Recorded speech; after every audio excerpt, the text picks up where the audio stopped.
सुबह 8 बजे से मतगणना शुरू होगी, जिसके बाद तय होगा आखिर बिहार में अब की बार किसकी सरकार बनेगी। क्या बिहार नीतीश कुमार पर एक बार फिर भरोसा जताएगा या फिर तेजस्वी यादव का दम देखने को मिलेगा। रोजगार, जंगल राज, घुसपैठिए जैसे मुद्दे और बम्पर वोटिंग का किसे मिलेगा फायदा। बिहार में नतीजों से पहले दावों का दौर जारी है। पोस्टर के लिए कोई टाइगर जिंदा है का दम भर रहा है, तो कोई अलविदा चाचा की बात कह रहा है। आपको बताएंगे पूरी खबर, लेकिन पहले नतीजों को इस रिपोर्ट के जरिए समझने की कोशिश करते हैं।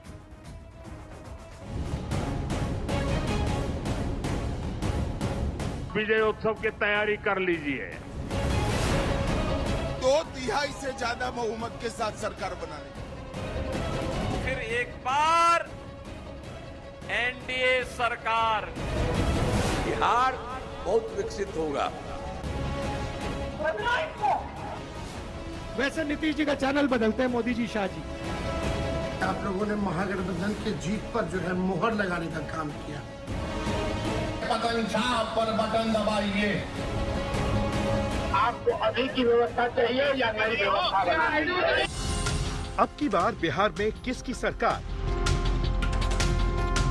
एनडीए की अब तक की सबसे बड़ी विजय इस चुनाव में पक्की है दोस्तों, और इसलिए 14 तारीख के बाद आपको मैं कह रहा हूं विजय उत्सव की तैयारी कर लीजिए। वोटिंग आप लोगों ने किया है और आज मैं कह सकता हूं कि आप लोगों ने महागठबंधन की जीत पर जो है मुहर लगाने का काम किया। क्या नीतीश कुमार का करिश्मा एक बार फिर दिखेगा या तेजस्वी यादव बिहार में रोकेंगे 20 साल से दौड़ रहा नीतीश का विजय रथ? 14 नवंबर को जब ईवीएम खुलेंगे, हम 160 से ज्यादा सीटों के साथ 2/3 से ज्यादा बहुमत के साथ सरकार बनाने। बिहार बहुत विकसित होगा। हम नए सोच के हैं। तेजस्वी सबको साथ लेकर के चलेगा, बिहार को नंबर 1 बनाने का काम करेगा, ये मेरा प्रण है। क्या प्रशांत किशोर नतीजों से सबको चौंकाएंगे या वैसी एक बार फिर सीमांचल में पिछली बार जैसा करिश्मा दिखाएंगे? आप इन तमाम की बत्ती गुल करेंगे तो बत्ती गुल करने का तरीका यह है कि पतन छाप पर बटन दबाइए। 14 के बाद 10-12 हजार रुपया के रोजी रोजगार के लिए अपना घर परिवार बिहार छोड़कर बाहर नहीं जाना। 5 साल की सियासत, 2 महीनों से ताबड़तोड़ मेहनत और 2 चरणों में जनता की मुहर। अब बारी है नतीजों की। अब बारी बिहार के सिंहासन के उत्तराधिकारी की। आखिर कौन होगा वो चेहरा जो पटना से सत्ता की कमान संभालेगा? जाति, रोजगार, जंगल राज, महिला, पलायन जैसे मुद्दों पर जनता ने किस पर भरोसा जताया है? नीतीश जी का कुछ लेना देना नहीं है। जैसे टीवी पे आप चैनल बदलते हो ना, ठक ठक ठक ठक चैनल बदलते हो ना, वैसे नीतीश जी का चैनल बदलते हैं मोदी जी, शाह जी। आज बिहार की जनता कह रही है हमें गठबंधन की सरकार चाहिए। पूरा विश्वास है कि मल्ला का बेटा सनत होगा, मुकेश अभी मेरे गांव गठबंधन में है तो हमारा पार लगना तय है। बिहार में दूसरे चरण के मतदान के अगले दिन नीतीश कुमार मंदिर, गुरुद्वारा और मजार में गए थे। वहीं आज वो जेडीयू के वॉर रूम पहुंचे। चुनाव के दौरान वॉर रूम से जेडीयू के कैंपेन की कमान संभालने वाले वॉलंटियर से मिले और उन्हें कल के लिए तैयार रहने को कहा। तेजस्वी इस बार 1995 का रिकॉर्ड तोड़ने का दावा कर रहे हैं, तो वहीं बीजेपी 2010 के रिकॉर्ड तोड़ने की बात कर रही है।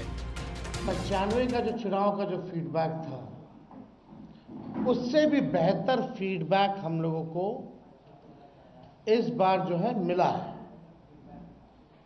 सभी लोगों ने भारी मतदान करके इस सरकार के खिलाफ वोट किया है और इस बार बदलाव जो है होने जा रहा है। बिहार की जनता ने विकास के लिए नरेंद्र मोदी और नीतीश कुमार के नेतृत्व में उनके पक्ष में वोट दिया है।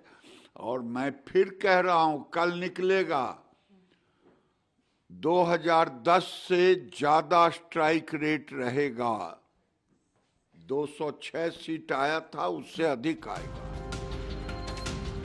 बिहार चुनाव के इस बार 2 बड़े सवाल हैं जिस पर मुहर लगनी है। पहला बिहार में इस बार बम्पर वोटिंग हुई है, जिसका किसे फायदा मिलेगा।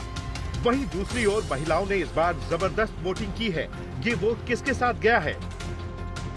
बिहार में इस बार 67.13% वोटिंग हुई है, जो कि अब तक के इतिहास की सबसे ज्यादा वोटिंग है, जिसमें महिलाओं ने 71.78% वोट डाले हैं, जबकि 62.98% पुरुष मतदाताओं ने अपने मताधिकार का प्रयोग किया है।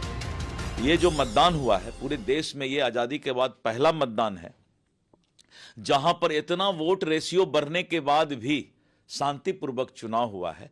और जब शांतिपूर्वक चुनाव हो तो समझ जाइए सरकार के प्रति मतदाताओं का रुझान है और फिर एक बार एनडीए सरकार बनने जा रही है। कि जब वोट प्रतिशत जब बढ़ता है तो किसी का भी सरकार हो, केंद्र का सरकार हो, स्टेट गवर्नमेंट की सरकार हो, और जब बदलाव का मूड आता है तो जनता का बॉडी लैंग्वेज भी चेंज हो जाता है। कैंपेनिंग का जो धार है वो अलग चेंज हो जाता है। तो हमने जो बॉडी लैंग्वेज जनता को देखा है, ये 20 साल की सरकार के खिलाफ लोगों ने वोट किया है। इस बार प्रशांत किशोर की किस्मत भी दांव पर है, जो कि खुद को तीसरा विकल्प दिखाने की कोशिश कर रहे हैं। वहीं सवाल ये भी है कि क्या सीमांचल में पिछली बार जैसा जादू ओवैसी का चलेगा, या फिर वो सिर्फ तेजस्वी के वोटों में सेंध मारते नजर आएंगे। एक नजर तेज प्रताप पर भी होगी, जिनकी चर्चा चुनाव के दौरान जमकर हुई है। क्या लालू परिवार से अलग होने के बाद तेज प्रताप महुआ में अपना दम दिखा पाएंगे? वहीं मोकामा का चुनाव हो या फिर मैथिली ठाकुर और खेसारी लाल की किस्मत का दांव, कल सब तय हो जाएगा। आज तक ब्यूरो। तो आपने देखा किस तरीके से बिहार में नतीजों से पहले ही पोस्टर वॉर तेज हो गया है। पटना में नीतीश कुमार के समर्थन में पोस्टर लगा जिसमें लिखा गया कि टाइगर अभी जिंदा है। वहीं तेजस्वी के समर्थकों ने पोस्टर लगवाया अलविदा चाचा। बीजेपी की ओर से भी पोस्टर जारी किया गया। 24 घंटे का इंतजार, एक बार फिर एनडीए सरकार। अब इस पोस्टर पर भी बिहार में सियासत का जोर जारी है। टाइगर जिंदा है, जिंदा है, जिंदा रहेगा, इसमें कहीं कोई दो मत नहीं है। लोग बाई बाई उनको कर दिया, जो करवा रहे हैं नीतीश कुमार जी को, उनके नेता को बाई बाई कर दिया बिहार की जनता। उनके समर्थक लिख रहे हैं, उनके समर्थक को शुभकामना।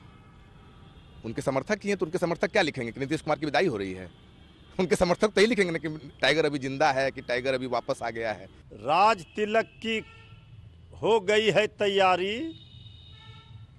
अब की सरकार में तेजस्वी की है बारी, इसलिए कोई पोस्टर लगा ले, कुछ कर ले। जितने लोकप्रिय वो 2005 और 10 में थे, उससे भी अधिक लोकप्रिय है। तो स्वाभाविक रूप से नेता की लोकप्रियता लगातार बढ़ते जाती है, तो कार्यकर्ता उत्साहित होकर अपनी भावना प्रकट करते हैं।